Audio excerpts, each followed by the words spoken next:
What's going on, guys? I hope you guys are all doing well. Today's video is going to be about how to manage inventory.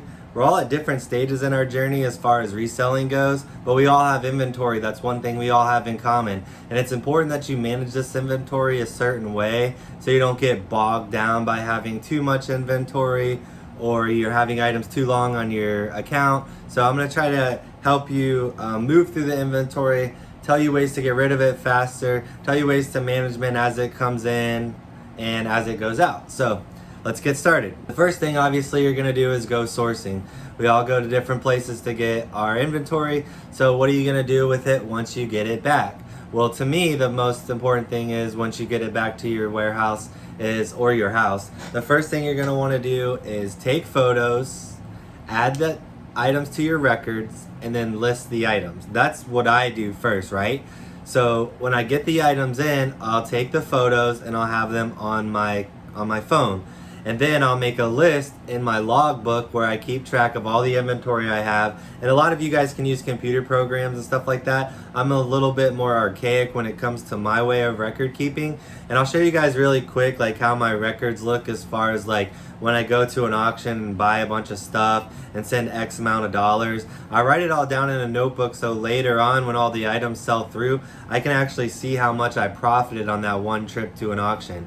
Or if I go yard selling for a day and I get 20 items, then after I list all the items and they end up selling through a few months later, I can look back and see all the profit I made from that one day of yard selling.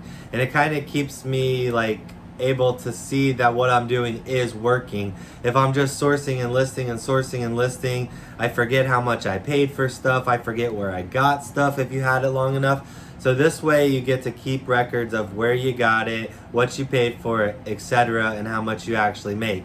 Now I'm going to show you really quick how I do that in my notebook. So here's a quick example. This was an auction I went to a few months back. I made a list of everything I got, and then you can see as it sells through, I actually write down the net sales price that I got for the item. Or I'm sorry, the gross sales price. Then once I get everything sold, you can see I still have a few items left from that auction. So once I get these last few items sold, then I can write down the gross, the net, and the net profit for this one trip to an auction. And you can see I only spent $1,280 at that auction, and look at these sales. $750 for these binoculars. Callaway iron set, $200. Nike golf bag, $360.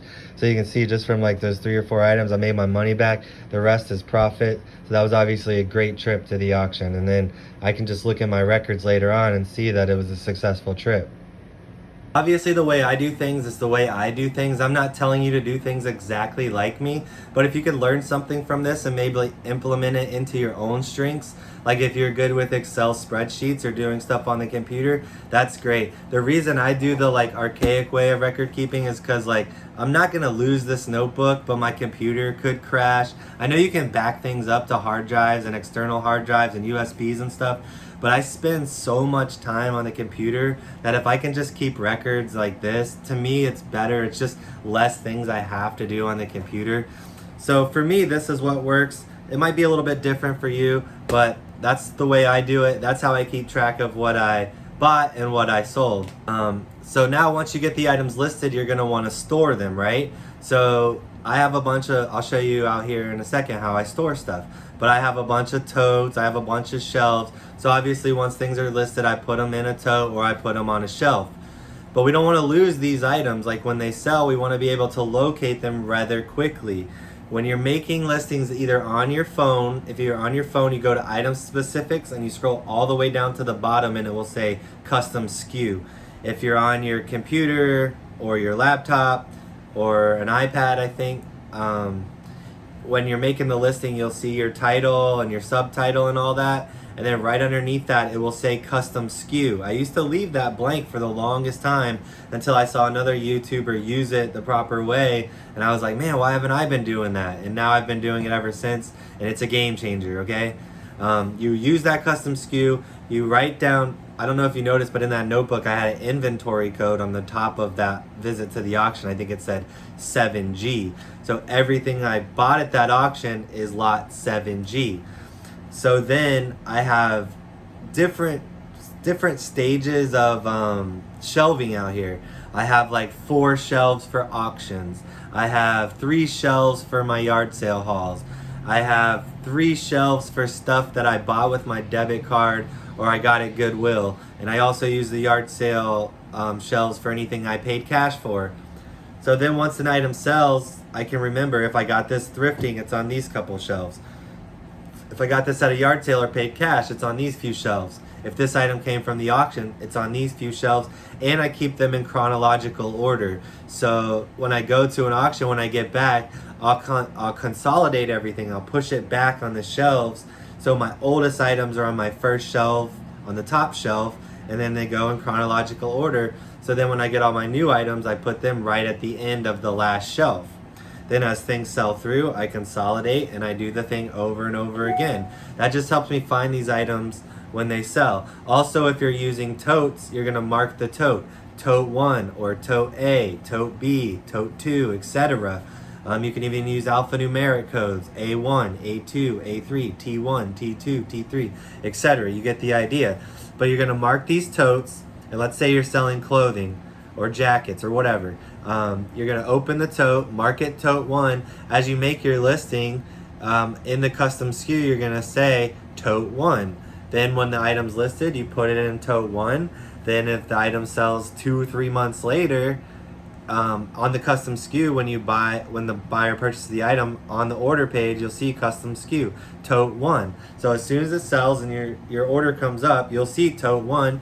You go out into your warehouse or to your spare room or your garage, wherever your workspace is, you grab tote 1 and you pull the jacket out or the item that you sold. And this saves you a tremendous amount of time. Before I did this, I would spend hours and hours a month just searching for items because everything was in such disarray. So you got to have some kind of organization. I'm not the most organized person, but when I do this, it helps me locate these items quickly, and it saved me a lot of time just being a little bit more organized.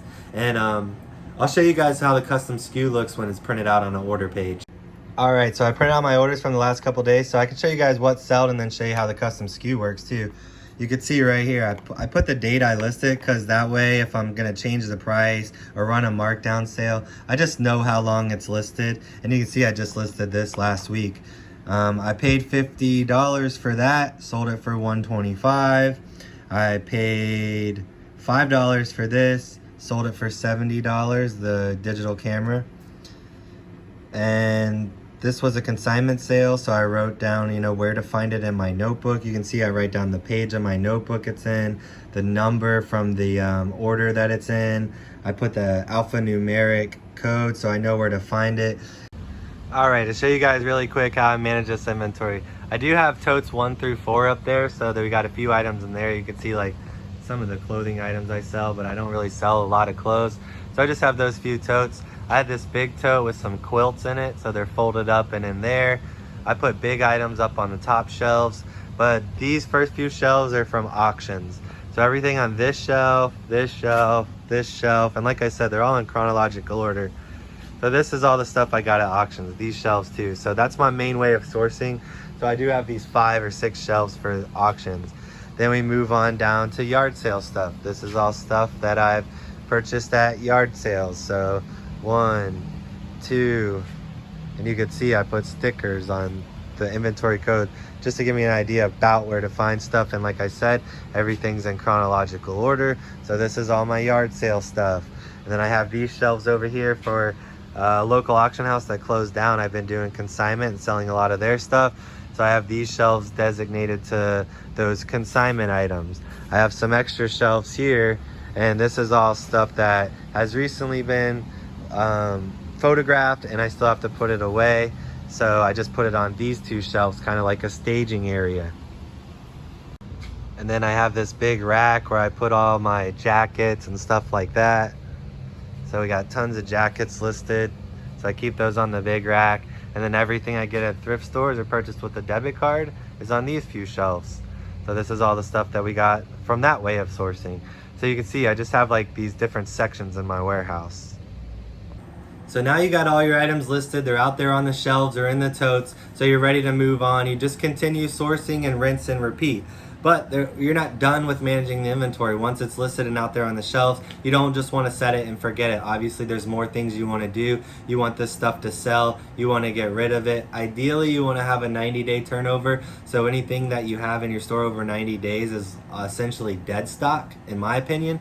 So what I do is after 30 days, like once a month, I go through and I do like a series of things. The first thing I will do is like wait for my last sale to end, so all my items go back to my original asking price. Now, if they haven't sold for over 30 days, I'm gonna lower the price. I'm gonna drop it $5, $10, usually about 10%. I'll lower the price. So then I'll wait a week. Usually I'll get an influx of sale from lowering the price. Then a week later, I have these lower listed sale prices, and then now it hasn't sold, I'm gonna run a markdown sale on those again. So I'm gonna mark the price of my lower listed items, or that I've already lowered the price. Now I'm gonna run a markdown sale on those and mark them down another 10%. So now the historic price is gonna be lower than it's ever been. So anybody watching that item can see, oh, this item just keeps getting better and better. Now maybe be my chance to get it before somebody else snatches it. So you're gonna do a markdown sale. You can promote your listings too. I usually do 1%. eBay takes enough fees, in my opinion. If you do 1%, you're gonna get some of the perks of having a promoted listing. eBay will cycle your listing to the top of the page sometimes throughout the day. So you will get more impressions, which means you'll get more watchers and then hopefully more sales.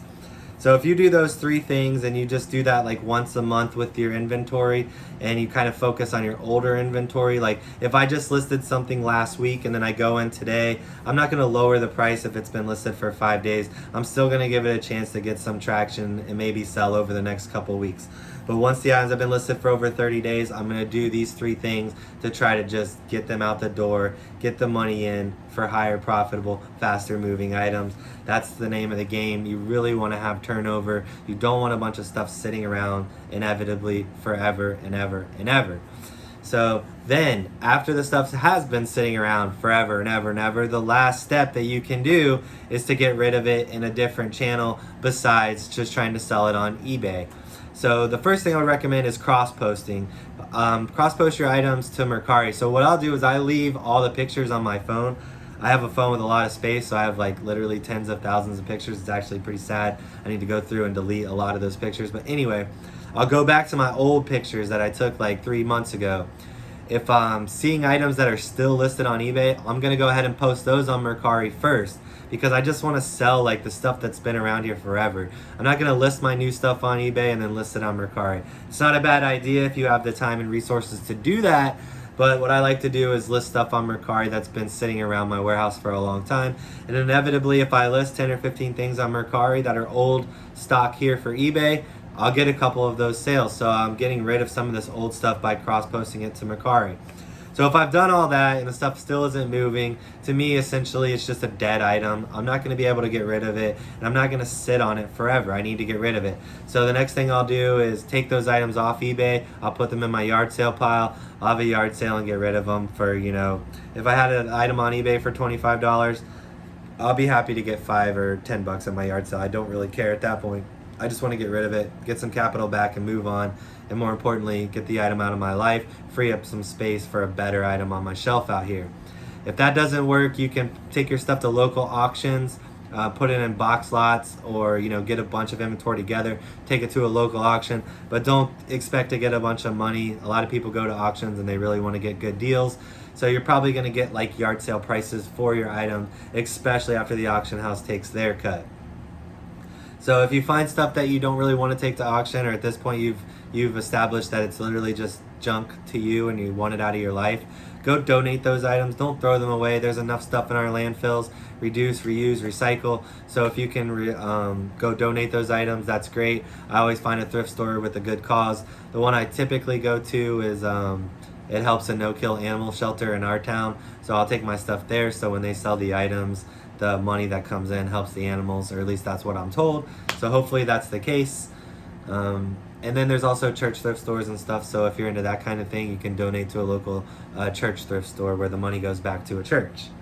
So basically that's all I got today. That's the way I manage my inventory from start to finish.